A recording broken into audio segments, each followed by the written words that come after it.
다 자리에 앉으시기 바랍니다.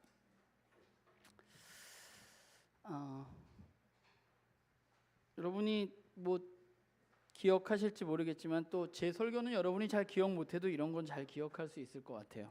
예전에 우리 성경 집사님이 예배 때 한번 특송을 제가 부탁드린 적이 있는데 몇 번 했지만 그 중에 이제 했던 노래 중에 하나가 요게벳의 노래라는 노래가 있었습니다.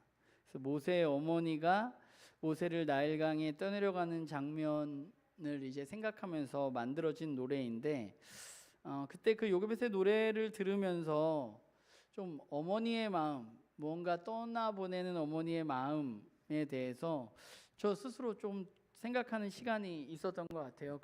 작지만 제 가사를 쭉 보면 가사 중에 이런 말이 나와요. 엄마가 어떤 마음이었을까? 엄마의 눈에 눈물이 흐르는데 그럼에도 불구하고 그 상자의 아기를 띄어보내는 그 엄마의 마음은 어떠했을까? 그리고 그 엄마가 얼마나 간절히 기도했을까? 강에 정처 없이 떠내려가는 그 상자를 보면서 엄마가 어떤 기도를 했을까? 그러면서 그 뒤에 이제 후렴구에 사실 제가 오늘 이걸 부탁을 다시 드리려다가 오늘 이담이 세례도 받고 오래간만에 왔는데 또 너무 급하게 시키나 해서 제가 부를까 하다가 그냥 가사로 대신합니다. 제가 부르면 좀 아닐 것 같아서 주인은 후렴 가사에 보면 이런 게 나오잖아요. 너의 삶의 참 주인, 너의 참 부모이신 하나님께 너를 맡긴다.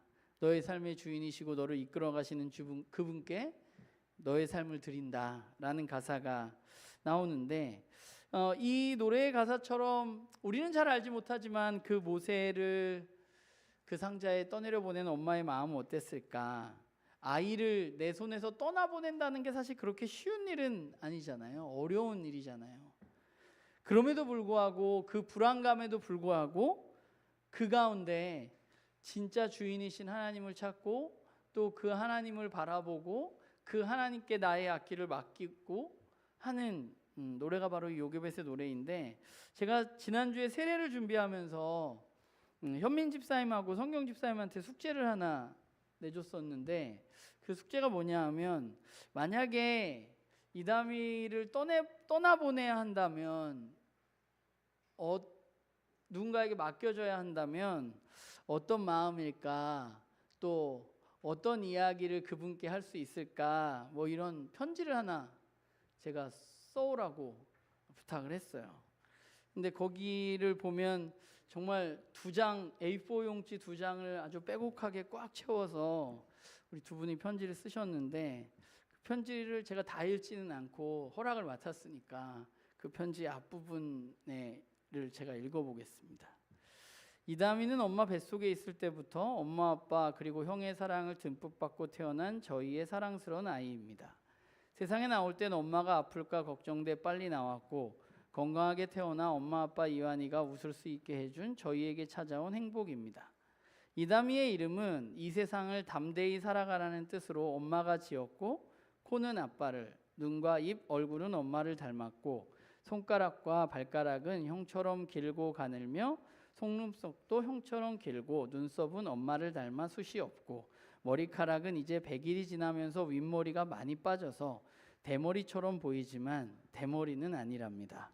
엄마 아빠 그리고 형을 골고루 닮은 이다미가 저희와 오래도록 행복하고 사랑하며 살아가면 좋겠지만 이렇게 떠나보내야 하는 저희의 가슴 아픈 마음을 꾹꾹 눌러 담아 이 편지를 씁니다 하면서 그 밑에는 이제 그분께 바라는 내용들이 한 8개인가 10개가 이렇게 쭉 써 있어요. 오늘 세례인데 왜 떠나보내는 이야기를 할까 생각할 수 있지만 저는 어떤 면에서 우리가 세례를 받는다는 것, 특별히 유아 세례는 이제 아이를 떠나보내는 것과 관계가 있다고 생각합니다. 요게벳의 노래의 가사처럼 세례는 우리의 삶의 참 주인이시고 우리의 부모님이신 하나님께 내 아이를 맡겨드리는 일입니다. 성인 세례도 마찬가지예요. 근데 이제는 내 인생이 내가 아니라 내 삶의 주인이신 그분께 맡기겠다는 표지인 것이죠. 사실 유아 세례를 준비하면서 이런저런 고민을 굉장히 많이 했습니다. 그 고민의 중심에는 뭐가 있냐 하면 제가 나눔교회에서 굉장히 강조했던 것 중에 하나가 우리는 그리스도인이 되는 것에 있어서 예수 그리스도의 어떤 하나님 나라의 복음에 대해서 우리가 그 복음을 듣고 인격적으로 우리가 그 복음에 반응하는 것이라고 우리가 그동안 이야기했는데, 그 인격적인 반응이 굉장히 중요하다고 이야기했는데, 인격적으로 반응하기에 부족한 아이가 세례를 받는다는 것은 어떤 의미일까에 대한 고민이 사실은 제 안에 있는 거죠. 아이는 스스로 어떤 인격적인 반응을 할 수 없는데 부모와 우리 공동체가 대신 그 아이를 위해서 대답을 해준다고 해서 과연 이 세례가 이 아이에게 앞으로 자라가는데 어떤 의미가 있을까라는 고민이 사실은 제 안에 늘 있습니다. 그런데 이 고민은 내가 이 고민이 어디서 왔지? 라고 생각을 하니까 이 고민은 어쩌면 제가 경험했던 세례, 그리고 제가 경험했던 세례를 바탕으로 한 어떤 세례에 대한 생각들과 공부들, 이런 것에서 나오는 질문이라고 제 스스로 생각했어요. 그래서 사실 현민 집사님하고 성경 집사님이 이다미 세례를 되게 빨리 주고 싶어 했거든요. 저한테 몇 번 얘기를 했는데, 그 성경 집사님과 현민 집사님이 이다미 세례를 왜 이렇게 빨리 주고 싶어 하는가에 대해서 저 스스로도 좀 고민이 있었던 것 같아요. 그런데 제가 이번 세례를 준비하면서 지난주도 그런데 이번 설교는 저한테 계속 뭔가 반성하게 하고 제 스스로를 좀 돌아보게 하는 부분이 있는데, 그동안 했던 세례에 대한 질문들이 굉장히 내 중심이었다는 생각이 좀 들었습니다. 이 세례가 나한테 어떤 의미지? 이 세례의 식후에 나는 이제 어떻게 살아야지? 유아 세례도 마찬가지죠. 유아 세례가 이 아이에게 어떤 의미가 있지? 세례의 식후에 우리가 이 아이를 어떻게 잘 이끌 수 있지? 이런 생각을 굉장히 많이 했는데, 그런 생각들 가운데 제가 굉장히 중요한 한 가지를 놓치고 있다는 생각을 하게 됐어요. 그것은 무엇인가 하면, 이 세례 자체가 제가 뭘 하는 게 아니라, 저와 여러분이 뭘 하는 게 아니라 하나님이 베풀어 주시는 것이고, 또한 예수님이 우리에게 세례를 베풀라고 명령하신 것이라는 사실을 제가 좀 잊고 있지 않았나라는 생각을 했어요. 예수님은 우리에게 이 땅을 떠나시면서 모든 민족으로 제자를 삼고 세례를 베풀라고 말씀하셨습니다. 그렇다면 세례에 대한 이런 어떤 나의 질문이, 우리의 질문이 오히려 내 중심이 아니라 나에게 어떤 일이 일어날까? 이 세례가 나에게 어떤 의미가 있을까? 이런 질문이 아니라 오히려 하나님이 베푸시는 것이기 때문에 하나님 중심의 질문으로 바뀌어야 하지 않을까라는 생각을 좀 하게 됐어요. 이 세례가 오늘 이 세례를 베푸시는 하나님에게는 어떤 의미가 있을까? 이 세례를 통해서 하나님이 이제 이 한 생명에게 어떤 일을 하고자 하시는가 하는 것입니다. 우리는 세례받는 아이가 세례를 받을 때 어떤 생각을 할까? 어떤 느낌일까? 어떤 약속을 할까? 세례받는 사람이 무엇을 해야 할까라는 그런 질문들을 잠시 멈추고, 오늘 이 세례 가운데 주님께서는 이 아이에게 세례를 주실 때 어떤 생각을 하고 계실까? 주님은 어떻게 느끼실까? 주님은 오늘 이 세례를 위해서 과연 한 영혼의, 한 인생에 어떤 일들을 하기를 원하시는 것일까를 오히려 묻는 것이 우리에게 더 적절하다는 생각을 하게 됐어요. 세례의 주체는 분명히 하나님이시고, 하나님이 베풀려고 하신 이 세례 가운데 저는 분명히 제 걱정을 넘어서서 하나님이 분명히 일하시는 그 일하심이 있다고 믿습니다. 주님은 세례를 통해서, 또 세례를 받는 사람이 하나님의 자녀가 될 것이라고 말씀하셨습니다.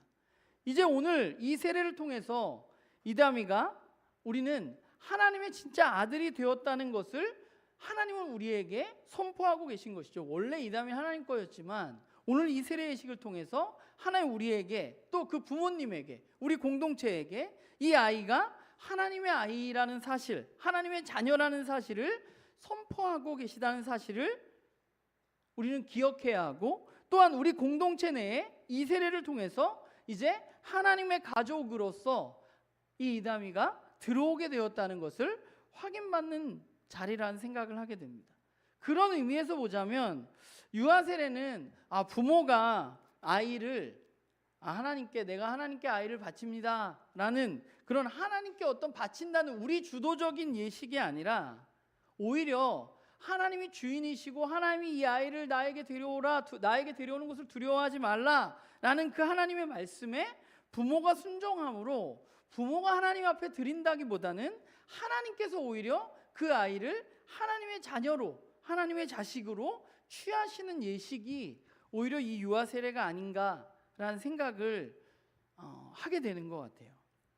오늘 이 세례를 통해서 이제 하나님은 한 생명이 이전과는 다른 새로운 생명을 살아가게 될 것이라고 성경 가운데 약속하고 있습니다. 오늘 우리가 읽은 본문은 세례에 대한 중요성에 대해서 바울의 이야기라고 할 수 있는데, 바울은 오늘 본문에서 세례를 통해서 일어나는 일 중에 가장 중요한 일이 뭐라고 이야기하고 있느냐 하면 예수 그리스도와 합하게 되는 일이라고 말하고 있어요. 그런데 예수 그리스도와 우리가 이 세례를 통해서 합하게 되는데, 그 합하는 부분에 있어서 굉장히 중요한 부분이 뭐예요? 오늘 본문에 이야기하고 있는 것은 예수 그리스도와 함께 죽게 된다는 것이죠. 세례는 예수 그리스도와 함께 예수님이 죽는 것에 합해서 우리도 죽는 것입니다. 세례는 예수 그리스도와 함께 우리가 죽음으로 나아가는 것입니다. 그리고 우리가 그 죽음으로 나아갈 때 하나님은 이제 그 죽음으로 나아간 사람들에게 예수님께 새로운 생명을, 부활 생명을 허락하셨듯이 예수님과 함께 그 물속으로 죽으러 가는 그 사람에게 새로운 생명을 허락하시는 분이 하나님이시란 얘기가 오늘 본문의 이야기이죠. 사실 우리 감리교는 세례를 약식으로 진행을 합니다. 원래 세례 예식은 정말로 물에 완전히 잠겨야 되는데, 그래서 초대교회 때는 강에 가서 이제 세례받기 일주일 전에, 세례를 부활절에만 줬거든요. 초대교회 때 부활절 전에 일주일 금식을 하고 가운을 입고 물에 가서 그 가운을 벗고 나체로 물 안에 완전히 잠기게 됩니다. 그러면 물 안에 잠긴다는 것은 어떤 의미죠? 죽음을 의미하는 것입니다. 과거의 내가 이제 죽고 물 밖으로 나왔을 때 새로운 가운과 함께 그에게 새로운 생명이 입혀졌음을 이야기하는 것이고, 그 세례가 끝난 후에 그 사람은 첫 번째로 부활주일 아침에 예수님이 베풀어 주셨던 성만찬 예식에 참여하게 되는 게 초대교회의 전통이었어요. 근데 우리는 물에 잠기진 않잖아요. 여전히 순복음교회나 침례교회는 물에 잠기는 침례를 합니다. 세례식 할 때. 그래서 순복음교회 같은 경우는 큰 교회들은 수영장이 있고요. 수영장이 아니라 침례장이 있고, 그 다음에 침례장이 없는 교회들은 요즘에도, 제가 아는 목사님도 어디에 가서 세례를 주는 것이 적당할까, 강을 찾아서 이렇게 찾으시는 경우들이 많이 있거든요. 요즘에도 그렇게 해요. 저는 사실은 그게 우리에게 더 어떤 세례의 의미에 더 가깝다고 생각합니다. 그러나 우리는 감리교 정통에 따라서 오늘 약식으로 세례를 이담이에게 베풉니다. 그런데 이 세례를 우리가 약식으로 베푼다고 해서 그 의미가 없어지거나 작아지거나 사라지는 것은 아니라는 거예요. 우리는 새로운 생명으로 살아가기 위해서는 어떻게 해야 되느냐? 물속으로 들어가야만 하는 것이죠. 물속으로 들어가는 것은 죽는 것을 의미하고, 죽음은 우리를 두렵게 하지만, 그러나 우리가 그 물속으로 들어갈 수 있는 이유는 뭐예요? 우리에게 새로운 생명을 주실 수 있는 하나님을 신뢰하기 때문에 그 물속으로 들어갈 수 있는 것입니다.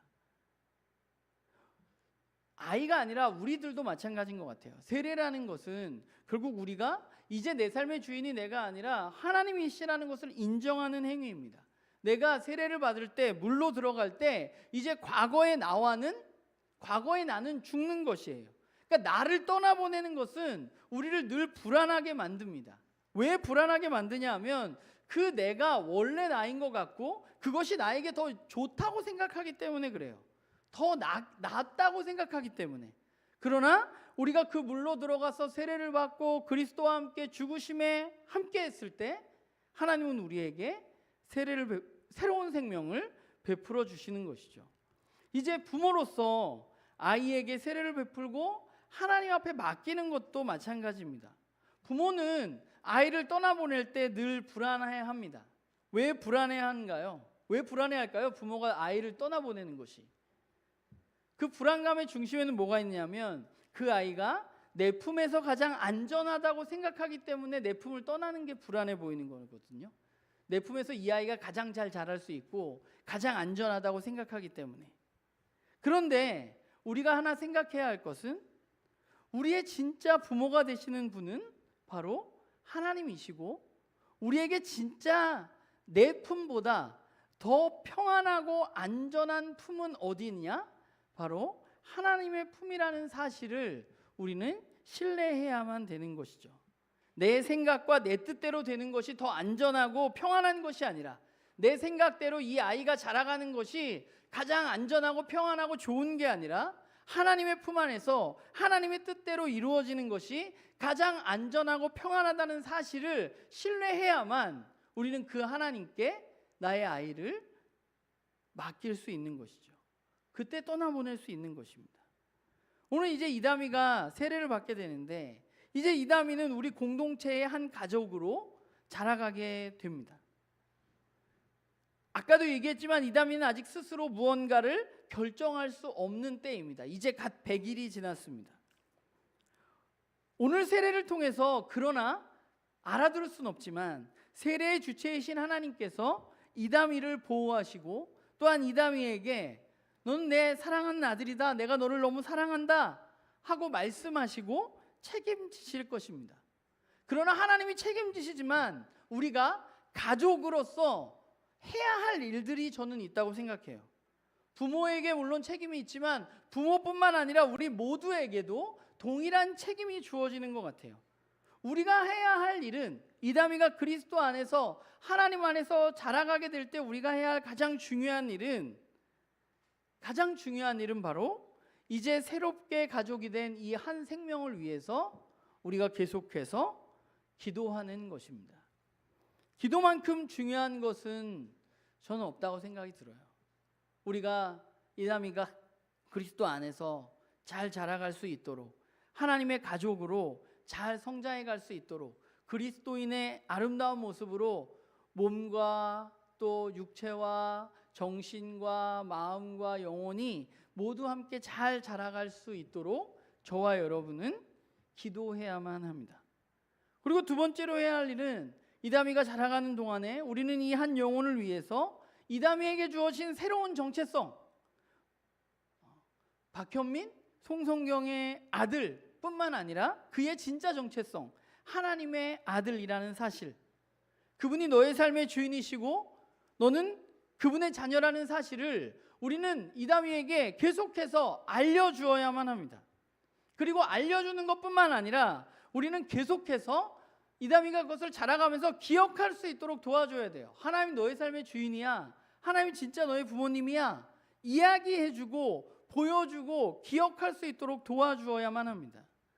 신앙으로 이다미를 양육할 책임이 부모에게 있는 것뿐만 아니라 오늘 이 자리에 있는 우리 공동체 모두에게 있는 것이죠. 왜냐하면 우리는 하나님의 가족이기 때문에 그렇습니다. 이는 이다미뿐만 아니라 우리가 지난주에 나누었던 것처럼 우리 나눔교회 공동체에 있는 다음 세대 모두에게 마찬가지인 것 같아요. 지난주에 잠깐 얘기했지만 우리의 삶에는 자유가 주어져 있어서 특별히 종교의 자유에 대해서는 굉장히 우리가 열려 있습니다. 그런데 종교의 자유가 있다고 해서 그냥 그 아이에게 종교 문제는 네 소관이니까 네가 알아서 해야지, 우리는 너에게 어떤 종교에 대해서 어떤 강요도 하지 않을 거야, 어떤 유산도 너에게 물려줄 수 없어, 어떤 경험도 난 나누지 않겠어, 네가 스스로 선택해, 이게 우리가 해야 할 일이 아니라 그에게 자유가 주어져 있다면 우리가 해야 할 일은 우리가 가족으로서 믿는 바는 바로 이것이라는 사실, 우리가 믿는 것이 무엇이라는 것을 그 아이에게 알려주어야 하는 것이죠. 우리는 너에게, 이 아이에게 믿음을 전수해 주겠다고 약속했고 네가 이 약속에 함께 참여했으면 좋겠다는 사실을 우리는 그 아이에게 말해 주어야만 하는 것입니다. 언젠가 그 아이가 인격이 성장해서 스스로 무언가 선택할 수 있는 나이에 선택하게 되겠지만 우리가 그것까지 우리가 좌지우지할 수는 없지만 우리가 해야 될 책임에 대해서 우리는 최선을 다해야 할 필요가 있다는 것이죠. 이 책임을 다하기 위해서 우리가 해야 할 굉장히 중요한 것은, 제가 생각을 해봤는데, 만약 어떤 아이가 부모가 나를 교회에 보냈다는 것에 대해서 우리 부모가 나를 굉장히 강요했구나, 난 정말 싫은데 나를 가게 했구나 생각하게 되는 가장 큰 이유가 무엇일까 생각해 보게 되면, 아이가 생각했을 때 부모가 자기에게 거짓말을 하고 있다고 느꼈기 때문이라고 저는 생각합니다. 부모가 하나님을 주인으로 삼지 않은 모습으로 살아가고 있는데, 하나님을 주인으로 살아가라고 나에게 이야기할 때, 부모가 그렇게 내가 볼 때 그리스도인다운 삶을 살아가지 않는데 나에게 너는 좋은 그리스도인이 되어야 된다고 이야기할 때, 그때 무언가 내 안에 생각이 충돌하게 되는 것이고, 그 부모님의 이야기가, 우리 가족들의 이야기가 강요로 느껴지게 되는 것이죠. 그렇기 때문에 우리가 해야 할 일은, 우리가 하나님을 진짜로 주인으로 삼고 살아가는 삶을 우리는 실천해 나가야만 하는 것이죠. 저와 여러분이 그렇게 삶으로 우리 아이들에게 보여주어야 할 책임이 저와 여러분에는 있는 거예요. 그게 우리가 이다미를 위해서 해야 할 일입니다. 우리 다음 세대 아이들을 위해서 해야 할 일입니다. 또 우리 공동체에 이제 막 신앙을 시작하고 새로운 생명으로 자라가는 이제 영적인 어린아이들에게 우리가 해야 할 일입니다. 그들을 위해서 기도하고 그들의 정체성을 끊임없이 알려주고 기억하게 할 뿐만 아니라, 우리 스스로가 하나님을 주인 삼는 삶을 살아가고 그 삶을 실천해 나가는 것, 그들에게 하나님을 주인 삼는 삶에 대해서 보여주는 것, 그들과 함께 그렇게 살아가는 것, 그것이 바로 우리가 해야 할 일인 것이죠. 물속에 완전히 잠긴다는 것은 꽤 두려운 일입니다. 저는 또 물을 되게 무서워해요. 저는 이렇게 물 안에 들어가는 거 별로 안 좋아하거든요. 물이 얼은 것도 싫어해요. 근데 물에 잠기는 건 더더욱 싫어하는데, 그렇기 때문에 우리가 물에 완전히 내가 잠긴다는 것을 생각했을 때 두려움이 우리 안에 있고, 성경은 또한 그것을 우리가 죽는 것이라고 말합니다.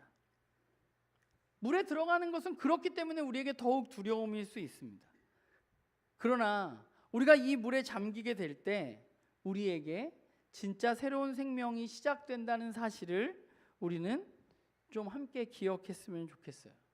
주님이 십자가에 달려서 돌아가실 때, 그 돌아가신 후에 하나님이 그분을 다시 살려주셨듯이, 우리가 예수님과 합하여서 세례를 받고 그 예수님과 함께 죽음에 이르게 됐을 때 하나님은 우리에게 새로운 생명을 허락해 줄 것이라는 사실, 그 사실을 우리는 기억해야만 합니다. 이것은 우리들의 그리스도인의 삶에도 마찬가지인 것 같아요.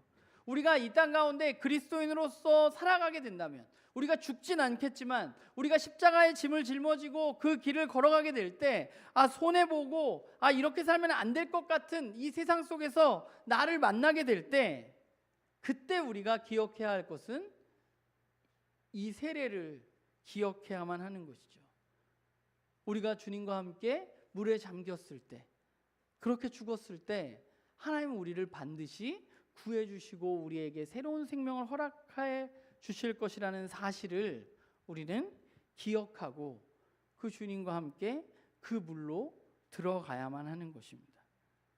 우리가 무언가 그리스도인으로 살아가는 것에 두려움을 느끼고 힘들어할 때, 우리는 우리의 세례를 좀 함께 생각하면서, 여러분이 받았던 세례들을 생각하면서 주님의 그런 음성에 우리가 귀 기울였으면 좋겠어요.